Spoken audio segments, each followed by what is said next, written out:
নমস্কার বন্ধুরা, আমি ঝুমা। আমার চ্যানেলে সবাইকে স্বাগত। আজকেরও আরও একটা দারুণ রেসিপি নিয়ে এসেছি বন্ধুরা আপনাদের সামনে। রেসিপিটি হলো দুধ বেগুন। এই দুধ বেগুন কিন্তু খেতে অসাধারণ লাগে, একদম নিরামিষ অল্প উপকরণ দিয়েই কিন্তু দারুণ লাগে খেতে। আমি কিভাবে বানিয়েছি আপনাদের কাছে শেয়ার করেছি। একদম নিরামিষভাবে বানিয়েছি, যারা নিরামিষ পছন্দ করেন সব কিছুর সাথে কিন্তু খাওয়া যাবে বন্ধুরা। প্রথম থেকে শেষ অবধি রেসিপিটি দেখবেন, দেখে যদি ভালো লাগে বন্ধুরা একটা লাইক শেয়ার কমেন্ট করতে কিন্তু ভুলবেন না। বন্ধুরা আমি এখানে 4টে বেগুন নিয়েছি। একই সাইজের বেগুনগুলো আমি এইভাবে লম্বা লম্বা করে কেটে নিয়েছি সব বেগুনগুলো। একটা বেগুনকে আমি 4 ফালি করেছি। আমি কড়াই বসিয়েছি, কড়াটা আমার গরম হয়ে গেছে। আমি সাদা তেল দিচ্ছি, তেলটা গরম করে নেব। একটা মিক্সার বাটি নিয়েছি, আমি এখানে 5টা কাঁচা লঙ্কা নিয়েছি। লঙ্কাটা আপনারা স্বাদ অনুযায়ী দেবেন। এখানে অল্প একটু আদা নিয়েছি, মানে হাফ ইঞ্চি আদা আমি ছোট ছোট টুকরো করে নিয়েছি। 5টা আমি কাজু দিয়েছি। অল্প জল দিয়ে আমি মশলাটা এখন বেটে নেব। তেলটা আমার গরম হয়ে গেছে, গ্যাসটা এখন আমি একদম কমিয়ে দেবো, মিডিয়ামে ছিল। অল্প একটু মেথির ফোড়ন দিয়েছি, আর 1 চামচ জিরে ফোড়ন দিয়েছি। মেথি আর জিরেটা সুন্দর লাল হয়ে যাবে, সুন্দর একটা গন্ধ বেরাবে।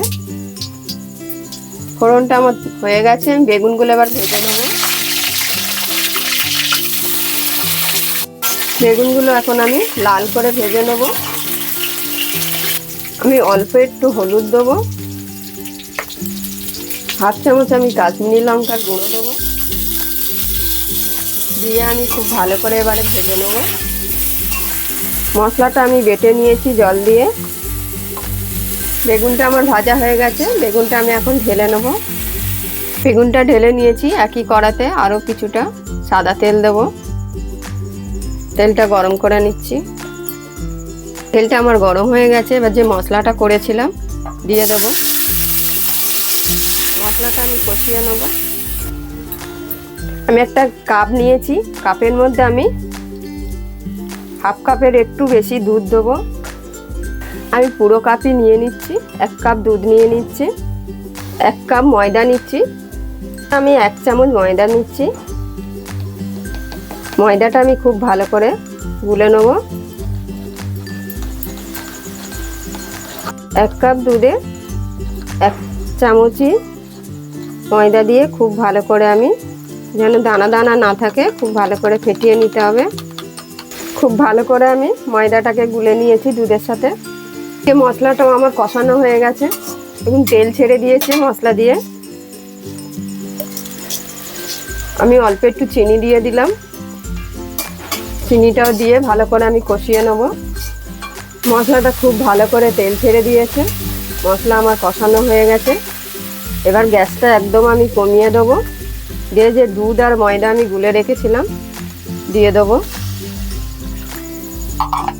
দিয়ে আবার অনবরত নাড়তে থাকবো। গ্যাসটা মিডিয়ামেই কিন্তু একদম রেখে দুধটা নাড়তে হবে, যাতে ফেটে না যায়। খুব ভালো করে আমি নেড়ে নিয়েছি, ঘন হয়ে গেছে দেখুন বন্ধুরা। খুব সুন্দর করে কিন্তু এইভাবে নাড়তে হবে।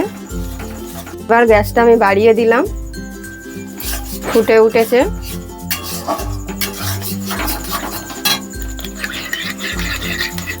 এবার খুব ভালো করে কষাতে হবে, তেল ছেড়ে দেবে। খুব ভালো করে আমার কষানো হয়ে গেছে। যে কাপে আমি দুধটা দিয়েছিলাম সেই কাপের আমি 1 কাপ জল দিয়ে দেবো। 1 কাপের কম ছিল বলে আরও একটু দিয়ে দিলাম। গ্যাসটা বাড়িয়ে দিলাম, মিডিয়ামে ছিল। দিয়ে এবার খুব ভালো করে আমি মিক্স করে দেবো।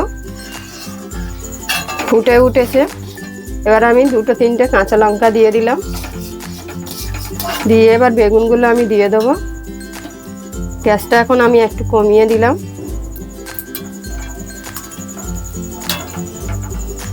খুব ভালো করে আমি মিক্সড করে দিয়েছি। এবার আমি কিছুক্ষণ ঢেকে দেবো, যেহেতু বেগুনটা একটু সেদ্ধ হতে বাকি আছে, বেগুনটা সেদ্ধ হবে। গ্যাসটা আমি মিডিয়ামে করে দেব। ভালো করে ফুটে উঠেছে বন্ধুরা, আমি এবার পরিমাণ মতো নুন দিয়ে দেবো। দিয়ে খুব ভালো করে আমি নুনটাকে মিশিয়ে দেবো।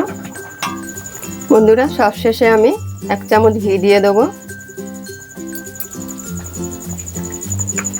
কাঁচা লঙ্কা কুচি উপর থেকে দিয়ে দেবো। আমার একদম রেডি বন্ধুরা। এই বেগুনের রেসিপি কিন্তু অসাধারণ খেতে হয়, একদম নতুন পদ্ধতিতে কম সময়ের মধ্যে অল্প কিছু উপকরণ দিয়েই বানিয়েছি।